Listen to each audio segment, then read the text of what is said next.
नमस्कार. आज आपण आर्थिक व प्रादेशिक वैशिष्ट्ये याबद्दल पाहणार आहोत. कालच्या व्हिडिओमध्ये आपण पाहिलेलं होतं की आर्थिक नियोजनाची उद्दिष्टे कोणकोणती असतात. त्याच्यात राजनैतिक उद्दिष्ट पाहिलं होतं, आर्थिक उद्दिष्ट पाहिलेलं होतं आणि सामाजिक उद्दिष्ट पाहिलेलं होतं. तर आज आपण पाहणार आहोत आर्थिक व प्रादेशिक वैशिष्ट्ये कोणकोणती आहेत. तर आर्थिक व प्रादेशिक वैशिष्ट्ये.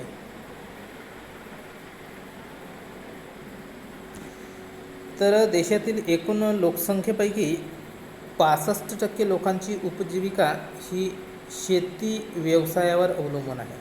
65% लोकसंख्या. मग देशातील शेती व्यवसायात निरपेक्षपणे अतिरिक्त लोकसंख्या काम करीत असल्यामुळे शेतीच्या व्यवसायातील श्रमिकांची संख्या काही प्रमाणात कमी गेली तरी शेतमालाचे एकूण उत्पादनात घट होत नाही आणि याचाच अर्थ शेती व्यवसायातील श्रमिकांची सीमांत उत्पादकता शून्य असते.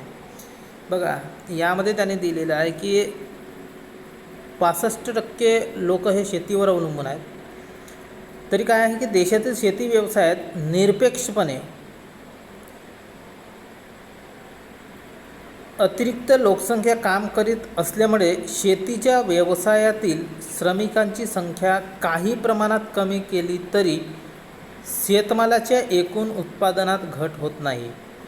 कारण या ठिकाणी दिलेलं आहे की शेती ही कमी आहे आणि त्या ठिकाणी काम करणारे जे लोक आहेत हे जास्त आहेत आणि म्हणून त्या ठिकाणी असणारे जे श्रमिक आहेत त्या श्रमिकांची संख्या जरी आपण कमी केली तरीसुद्धा त्या शेतीपासून मिळणारं जे उत्पादन आहे तो उत्पादन कमी होणार नाही आणि म्हणूनच यामध्ये त्याने दिलेलं आहे की व्यवसायातील श्रमिकाची जी सीमांत उत्पादकता ही शून्य होत असते. दुसरा दिलेला आहे की प्रचंड बेरोजगारीचे अस्तित्व.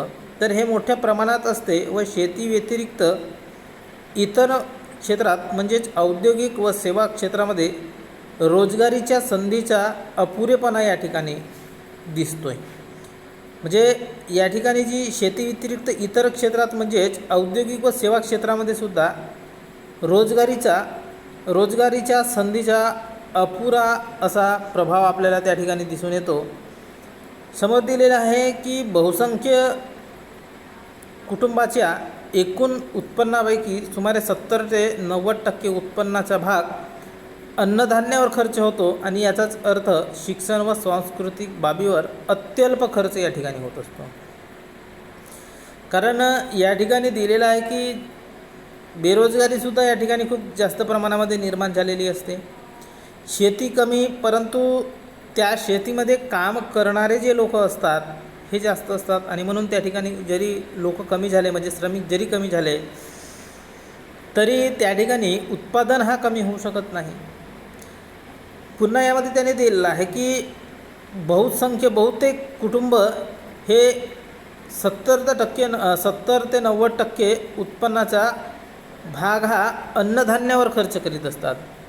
म्हणजे उरलेला जो शिक्षण व जे सांस्कृतिक बाबीवर जो आहे त्याच्यावर खूप कमी खर्च करीत आहेत आणि म्हणून त्यांचा योग्य तो विकास त्या ठिकाणी झालेला नाही. दरडोई वास्तव उत्पन्न कमी असल्यामुळे बहुसंख्य लोकांची बचत क्षमता जवळपास शून्य असते. बघा, दरडोई उत्पन्न कमी आहे. दरडोई उत्पन्न हा कमी असल्यामुळे त्या ठिकाणी असणारे बहुतेक लोकांची जी बचत आहे ती बचत जवळपास शून्य असते आणि म्हणून त्याचा योग्य तो विकास झालेला नाही. बचत क्षमता अत्यंत कमी असल्यामुळे वार्षिक गुंतवणुकीचा जो दर आहे तो अत्यंत अल्प म्हणजे दरडोई भांडवलाचा उपयोग अत्यल्प असतो. आता या ठिकाणी त्या लोकांची बचतच होत नसेल तर त्यांच्या गुंतवणुकीचा दर हा कमी राहील. ज्या देशाची बचत होत असेल त्या देशातील लोक त्यांची जो गुंतवणुकीचा जो दर राहील तो दर हा जास्त राहील. परंतु या ठिकाणी जो अविकसित देश आहे त्या अविकसित देशाचा जो बचतचा जो दर आहे तो बचतीचा दर हा कमी असल्यामुळे गुंतवणूकसुद्धा त्या ठिकाणी कमी होईल. म्हणजेच त्या ठिकाणी जो दरडोई भांडवलाचा जो उपयोग असतो तो उपयोगसुद्धा अत्यंत प्रमाणामध्ये या ठिकाणी होत असतो. नेक्स्ट दिलेला आहे की श्रीमंत जमीनदार वर्गाकडून जी थोडीफार बचत केली जाते तिची गुंतवणूक व्यापार क्षेत्रामध्ये किंवा उद्योग क्षेत्रात न होता अनुत्पादन क्षेत्रात करण्याची प्रवृत्ती दिसून येते. बघा या ठिकाणी जे काही श्रीमंत काही जमीनदार वर्ग असेल त्यांच्याकडून थोडाफार बचत केली जात असते, ते लोक थोडाफार बचत केली जाते, परंतु ते लोक गुंतवणुकीमध्ये गुंतवणूक त्या म्हणजे झालेली बचतीची गुंतवणूक ते लोक करत नाही, तर ते अनुत्पादन क्षेत्रामध्ये ते त्या ठिकाणी ते त्या बचतीचा वापर त्या अनुत्पादन क्षेत्रामध्ये त्या ठिकाणी करीत असतात. आणि नेक्स्ट दिलेला आहे की शेती क्षेत्रात प्रामुख्याने अन्नधान्य व औद्योगिक कच्च्या मालाचे उत्पादन होत असते. शेती क्षेत्रात अन्नधान्य व औद्योगिक कच्च्या मालाचे उत्पादन होत असते. देशामधून जी निर्यात होते त्यात अन्नधान्य व औद्योगिक कच्चा माल यांचा प्रमुख वाटा या ठिकाणी असतो. देशामधून जी निर्यात होत असते त्यात अन्नधान्य आणि औद्योगिक कच्चा माल यांचा प्रमुख वाटा असतो. त्याच्यानंतर खरेदी विक्रीच्या कर्जपुरवठ्याची सोय अत्यल्प प्रमाणामध्ये असते. खरेदी आणि विक्रीचे जे कर्जपुरवठ्याची जी सोय असते ती सोयसुद्धा अत्यल्प प्रमाणामध्ये असते. राहण्यास योग्य अशा घराची टंचाईसुद्धा या ठिकाणी दिसून येते. म्हणजे जे आर्थिक व प्रादेशिक जे वैशिष्ट्ये आहेत त्यामध्ये आपण या वेगवेगळ्या पद्धतीचे जे वैशिष्ट्य आहेत ते पाहिलेलं आहे की लोकसंख्या वाढली असेल तर त्या ठिकाणी काम करणारे जे वर्ग आहेत त्या मजुरांची संख्या जरी कमी केली तरीसुद्धा त्या ठिकाणी जो उत्पादन असतो तो उत्पादन त्या ठिकाणी कमी होत नाही. त्या ठिकाणी श्रमिकांची सीमांत उत्पादकता शून्य होत असते. त्याच्यात अजून आपण वेगवेगळ्या पद्धतीचे वैशिष्ट्य पाहिलं तर याच्यानंतर आपण आता पाहणार आहोत की नियोजनासाठी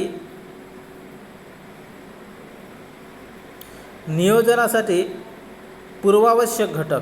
नियोजन जर करायचं असेल तर आधी आपल्याला काही घटकांची जुळवाजुळव करावा लागत असते आणि त्याच्यानंतर या ठिकाणी नियोजन करावं लागते. आणि यशस्वी नियोजन केव्हा घडून येईल तर यशस्वी नियोजन घडवून आणण्यासाठी आपल्याला या ठिकाणी काही घटक दिलेला आहे. पहिला घटक या ठिकाणी दिलेला आहे की सांख्यिकी माहिती आवश्यक आहे. सांख्यिकीय माहिती या ठिकाणी आवश्यक आहे. बघा देशामध्ये साधन संपत्ती व मनुष्यबळ उपलब्ध असते त्याबाबतची सविस्तर आकडेवारी माहिती असली पाहिजे आणि त्या अभावी योजनेची उद्दिष्टे अग्रक्रम साधनधनांचे वितरण व तंत्र इत्यादी गोष्टी निश्चित करता येत नाही. बघा या ठिकाणी दिलेलं आहे की नियोजन जर करायचं असेल तर नियोजनासाठी आपल्याला सांख्यिकी माहिती आवश्यक असणे आहे. म्हणजे सांख्यिकीची जी माहिती आहे ती आवश्यक आहे. त्याच्यामध्ये योजनेची उद्दिष्टे उपक्रम त्याच्यानंतर साधनाचे वर्गीकरण तंत्र इत्यादी गोष्टी त्या सांख्यिकी माहितीच्या आधारे आपल्याला त्या ठिकाणी मिळत असते आणि त्या ठिकाणी योग्य तो नियोजन त्या ठिकाणी घेतला जात असतो. त्याच्यानंतर नेक्स्ट या ठिकाणी दिलेला आहे की व्यापकता आवश्यक आहे. त्या ठिकाणी व्यापकता आवश्यक आहे कारण अर्थव्यवस्थेतील सर्व क्षेत्रांचा समावेश नियोजनात झाला पाहिजे कारण ही सर्व क्षेत्रे परस्पराशी संबंधित असतात. नियोजनामध्ये त्या ठिकाणी जी असलेली जी अर्थव्यवस्था आहे त्या अर्थव्यवस्थेतील सर्व क्षेत्राचा समावेश या नियोजनामध्ये झाला पाहिजे. आणि ही जी क्षेत्रे आहेत ते परस्पराशी संबंधित असतात आणि थोडक्यात योजनांचा आधार विस्तृत असावा म्हणजे समाजातील सर्व लोकांना योजनेचा लाभ मिळेल. म्हणजे या ठिकाणी दिलेलं आहे की ज्या योजना त्या ठिकाणी त्यांनी तयार केलेला आहे त्या योजनांचा आधार विस्तृत असायला पाहिजे तरच त्या ठिकाणी असणारा जो समाज आहे त्या समाजातील लोकांना त्या योजनेचा लाभ त्या ठिकाणी मिळेल. छोटीशी योजना म्हणजे योजनेचा आधार जर लहान असेल विस्तृत जर नसेल तर त्या ठिकाणी असणारी जी जनता आहे त्या जनतेला त्या ठिकाणी त्या योजनेचा लाभ मिळणार नाही. नेक्स्ट दिलेला आहे की आर्थिक संघटन व सार्वजनिक क्षेत्र नियोजन सार्वजनिक क्षेत्र. तर नियोजन प्रभावी ठरण्यासाठी सुदृढ आर्थिक संघटन आवश्यक असते. म्हणजे सुदृढ आर्थिक म्हणजे त्या ठिकाणी नियोजन घेणारा जो कोणी व्यवस्थापक असेल तो त्या ठिकाणी संघटित असायला पाहिजे. या संघटनेने नियोजनाला प्रोत्साहित करण्यास पाहिजे. त्या अर्थव्यवस्थेत सार्वजनिक क्षेत्राच्या तुलनेत खाजगी क्षेत्र अधिक विस्तृत व प्रभावी असते. अशा ठिकाणी नियोजन यशस्वी होऊ शकत नाही. बघा या ठिकाणी दिलेलं आहे की जो नियोजन घेणारा जो संघटक आहे तो संघटक हा सुदृढ आर्थिक म्हणजे आर्थिक सुदृढ असायला पाहिजे. त्याने घेतलेले निर्णय हे योग्य पद्धतीचे असायला पाहिजे. चुकीचे नियोजन तो करू नये. चुकीचे जर नियोजन केला तर त्या ठिकाणी योग्य तो नफा किंवा योग्य तो विकास त्या ठिकाणी होऊ शकणार नाही. त्याच्यानंतर आहे जनतेचा सहयोग. तर कोणत्याही देशात जनतेच्या सहयोगाशिवाय नियोजन यशस्वी होऊ शकत नाही. समाजवादी देशात एक वेळ सक्ती करून नियोजन यशस्वी होऊ शकते, परंतु लोकशाही प्रधान देशात जनतेचे पूर्ण सहकार्य असल्याशिवाय योजना यशस्वी होऊ शकत नाही. बघा या ठिकाणी दिलेलं आहे की नियोजन जर करायचं असेल तर त्या ठिकाणी असणारी जी जनता आहे तिचा सहयोग असणे खूप महत्त्वाचे आहे. त्या जनतेचा जर त्या नियोजनासाठी सहयोग जर नसेल तर त्या ठिकाणी तो जो घेतलेला नियोजन तो तयार केलेला जो नियोजन राहील तो हा योग्य पद्धतीचा राहू शकणार नाही. त्याच्यात नेक्स्ट दिलेला आहे की शक्तिशाली सरकार. योजनाची आखणी आणि अंमलबजावणी करण्यासाठी देशात शक्तिशाली सरकार असलं पाहिजे. सरकारी यंत्रणेला व्यापक अधिकार असले पाहिजेत.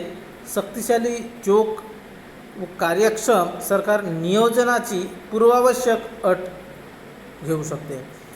म्हणजे शक्तिशाली सरकार जर असेल तर त्या ठिकाणी नियोजन करीत असताना त्याच्या नियोजनाची पूर्वावश्यक जे अट आहे ते पूर्ण करू शकेल तरच त्या ठिकाणी योग्य तो निर्णय त्या ठिकाणी घेतला जाईल, नियोजन केलं जाईल.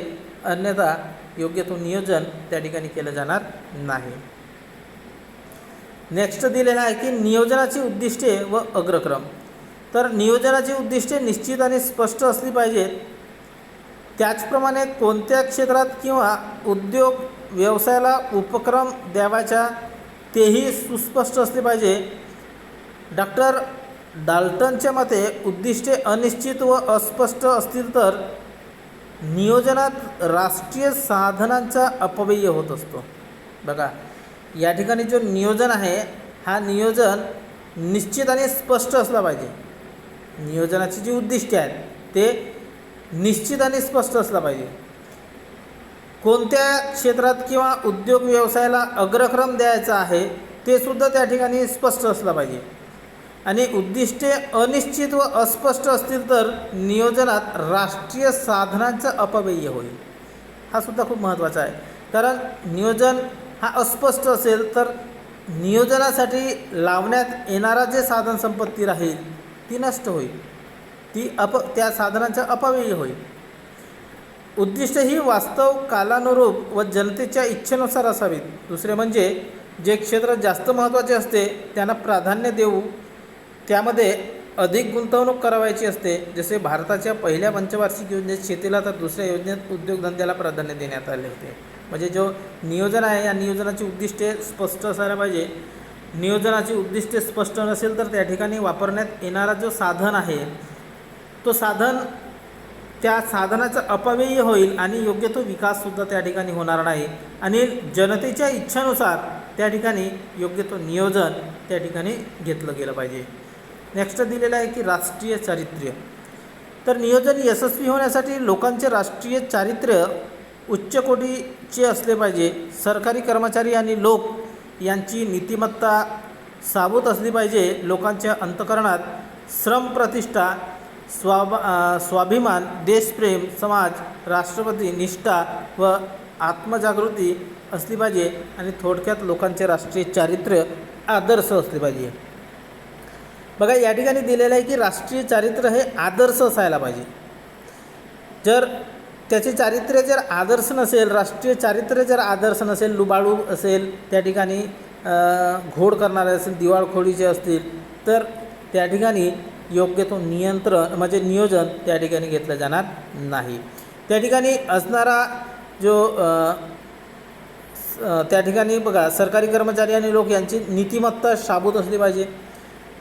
त्या ठिकाणी कर्मचारी आणि जे लोक आहेत त्यांच्यात जो नीतिमत्तेचा जो प्रकार आहे हा नीतिमत्ता योग्य प्रकारची असायला पाहिजे. लोकांच्या अंतःकरणात श्रमप्रतिष्ठा, स्वाभिमान, देशप्रेम, समाज व राष्ट्राप्रती निष्ठा, आत्मजागृती ह्या सगळ्या गोष्टी जर त्या ठिकाणी असेल तर त्याला आपण आदर्श चारित्र्य म्हणजे जे चारित्र्य आहे ते आदर्श आहेत अशा पद्धतीच्या म्हणू शकतो. याच्या व्यतिरिक्त जर असेल तर तो राष्ट्रीय चारित्र्य आदर्श नाही आणि घेण्यात येणारा जो नियोजन राहील तो सुद्धा त्या ठिकाणी योग्य पद्धतीचा होऊ शकणार नाही. त्याच्यानंतर आहे भौतिक आणि वित्तीय साधने. तर ज्या देशात भौतिक साधनसामग्री विपुल आणि वित्तीय साधने पर्याप्त आहेत अशा देशांचा विकास होऊ शकतो. सहारासारख्या वाळवंटी प्रदेशात नैसर्गिक साधनसंपदा नसते आणि म्हणून अशा देशात नियोजन तितकेसे यशस्वी होऊ शकत नाही. आणि भारतामध्ये नैसर्गिक साधनसामग्री भरपूर आहे परंतु त्यांचा योग्य वापर होत नाही म्हणून देश गरीब आहे. म्हणजे या ठिकाणी त्याने दिलेला आहे की जो सहारा वाळवंटाशी या ठिकाणी तुलना केलेली आहे की त्या ठिकाणी जरी वाळवंट असला तरी साधनसंपत्ती योग्य प्रमाणामध्ये नसली तर परंतु त्या ठिकाणी जो नियोजन आहे हे नियोजन योग्य प्रकारचे त्या ठिकाणी घेतलं जात असते. त्या ठिकाणचा देश विकास होऊ शकते. परंतु आपल्या देशामध्ये साधनसंपत्ती खूप जास्त असली तरीसुद्धा त्या ठिकाणी योग्य तो विकास त्या ठिकाणी होऊ शकत नाही आणि म्हणून जो देश आहे तो गरीबच आहे. त्याच्यानंतर नेक्स्ट आहे या ठिकाणी की उत्पन्न वाटपात समानता. उत्पन्न वाटपात समानता. प्रभावशाली नियोजनासाठी राष्ट्रीय उत्पन्नाचे वाटप न्याय्य पद्धतीने झाले पाहिजे. राष्ट्रीय उत्पन्न आणि संपत्ती वितरणात समता असेल तरच नियोजनाला लोकांचे सहकार्य आणि प्रोत्साहन मिळत असते. देशात मोठ्या प्रमाणात विषमता असेल तर नियोजनात यशस्वी झाल्यापासून वाचून राहणार नाही. म्हणजे जे उत्पन्न आहे लोकांचे जो उत्पन्न आहे यांच्यामध्ये जो उत्पन्न आहे तो समान वाटपामध्ये असायला पाहिजे तरच त्या ठिकाणी घेण्यात येणारा जो नियोजन राहील हा योग्य पद्धतीचा राहील. कारण राष्ट्रीय उत्पन्न आणि संपत्ती वितरणात समता नसेल तर त्या ठिकाणी नियोजनाला लोकांचे सहकार्य राहणार नाही आणि त्या ठिकाणी योग्य तो प्रोत्साहनसुद्धा मिळणार नाही. तर अशा पद्धतीच्या प्रादेशिक व